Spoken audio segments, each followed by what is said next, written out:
So it was crazy. The ability of the tour was crazy. I mean, I'm not gonna lie. When I got to the tour, my folks, my cartel people, you know, reached out to me. That's it. That's all I can say. You feel me? But yeah, man, you know, man, it was crazy, man. People was getting at me like I was the one supplying drugs on the tour. That's not what happened. It was actually my brother's girlfriend, the girl that she was dating. She was the one, she had her own supply. You feel me? Kept herself high, kept my brother high, and they was in their own bubble. You feel me? I was just like, kind of like just there. You feel me? Assisting my brother where I can, but I wasn't spending time, you know, we wasn't game planning and running the money plays like we should. He was comfortable. But the person that actually had to fucking work was Pretty Ricky's bus driver. Yeah, I ain't gonna say no names, but that motherfucker had, where the hell is my damn ashtray? Where the hell is my damn, oh. All right, I can't leave. I know y'all like, well, nigga, where the hell you going? Shit, I don't know. I was out looking for my ashtray. But yeah, man, this dude had like a pill medicine box with like every type of pill, like I mean, shit, you know. So, you know, I thought it was fucked up that people hit me with that shit. But I don't know, you know. People seem to be intimidated around my presence, and I ain't got no bunch of tattoos on my face. I ain't running around here brandishing no guns. You know what I'm saying? So I think they more not intimidated with me in terms of like, oh, he's a tough guy, but more intimidated in terms of my intelligence. Intimidated more of my mind, you know. I don't know. But I was kicking it every day. I really like, as soon as I got to the door, my brother was kind of kicking it with Cali the whole time. You know, they was locking themselves in the room and shit. You know what I mean? I know he smoked his weed. I know he did his coke. I never knew him to pop no pills and shit. But, you know, that's some whole other shit. I don't know. Like I said, I kind of just showed up on the tour and found my way. I wasn't, my brother called me, and as soon as he knew that he was gonna go on tour, he's like, yo, bro, hey, he said, we're going on tour. I'm like, what do you mean? He's like, bro, B2K. I'm like, for real? He's like, yeah. He's like, we about to make the announcement at like, whatever time that was, he told me. And so he's like, yeah, we're all gonna post at the same time. And it happened. You know what I'm saying? And I was like, wow, I was surprised. After all his blood, sweat, and tears, all these years that he wanted to do that, I was really proud. I was really, really happy for him. He was like, yeah, nigga, we getting Lambos and all that shit. I'm like, for real? I'm like, okay. All right, bro, I'm not gonna hold you to it. But shit, you blessed me like that, bro. Wow, we gonna go up. Man, so I waited, I was excited and shit. It was tax season, I just got like 10 bands. And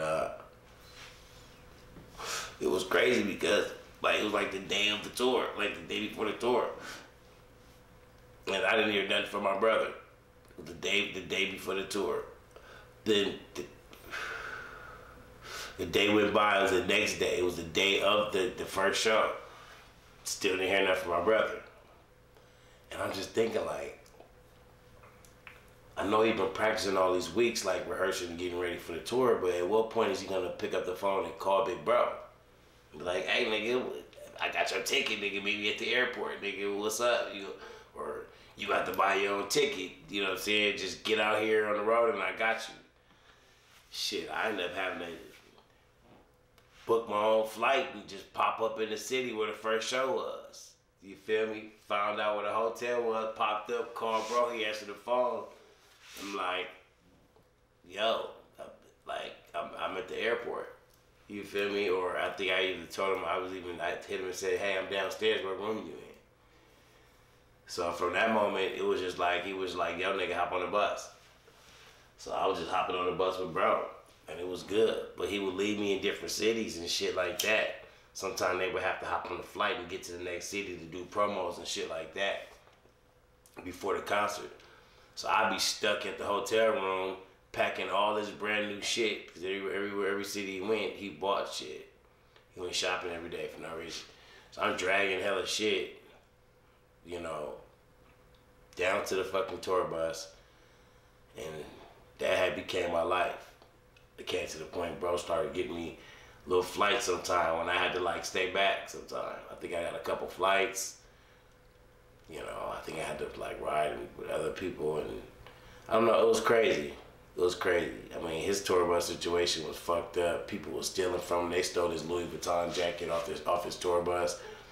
You feel me? They had bro on a tour bus with a bunch of fucking band members and shit like that. That shit was like weird and shit. And then after his shit came out missing, they finally gave bro his own tour bus. You know. It was crazy. Fizz was walking past me like he didn't even fucking know me on that motherfucking tour.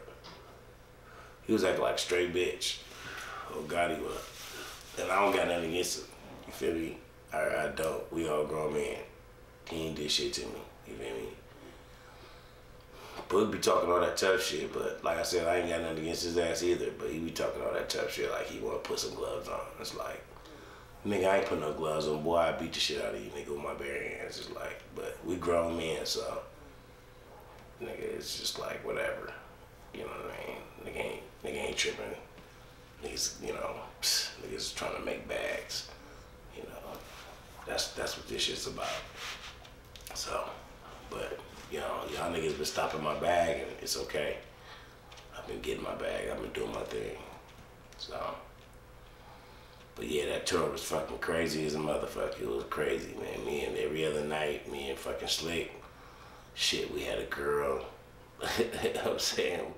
You know, we take turns or some shit. It'd be some crazy ass shit. Like, it was some crazy ass fucking shit on that fucking tour. It was pretty dope. Lloyd, one thing about Lloyd, after every show, that nigga went and got his ass right on the fucking plane and went wherever the fuck he went. Live in Atlanta or wherever he went. That nigga went home every night. He didn't party. He was truly a professional and about his business.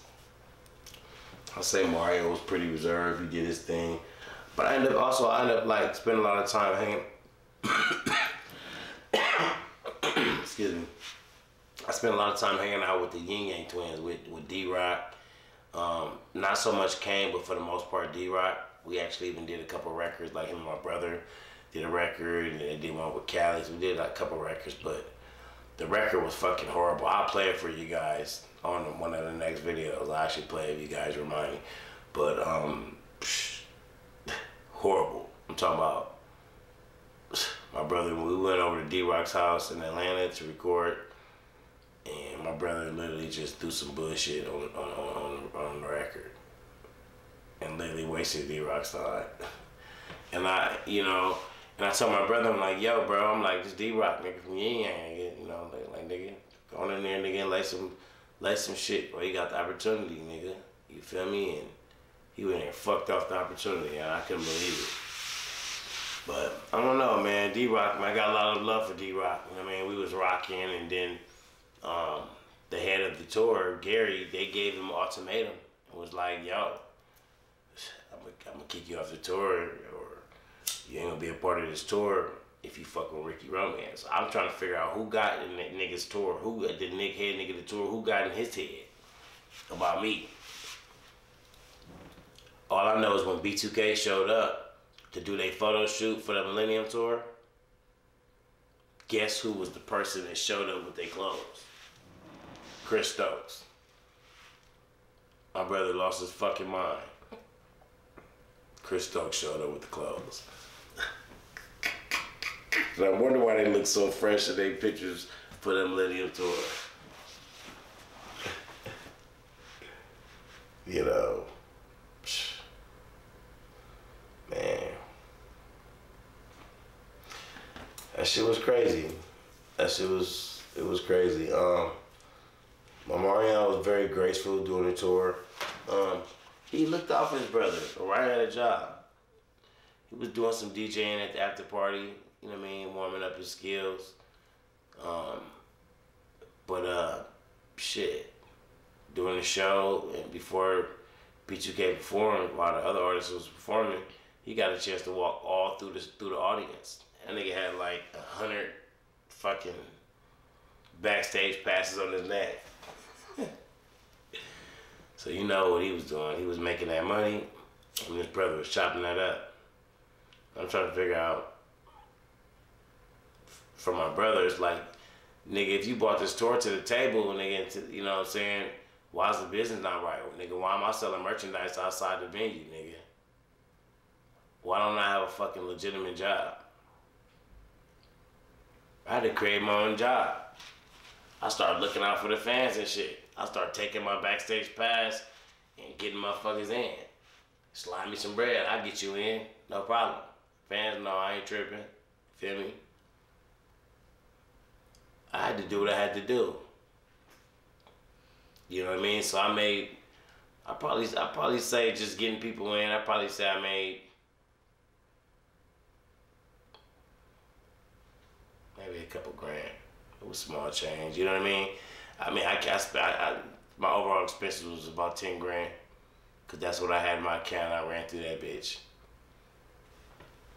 Came back from the Millennium Tour, and guess what? Why was I standing a fucking weekly on Border Highway? $300 a week weekly.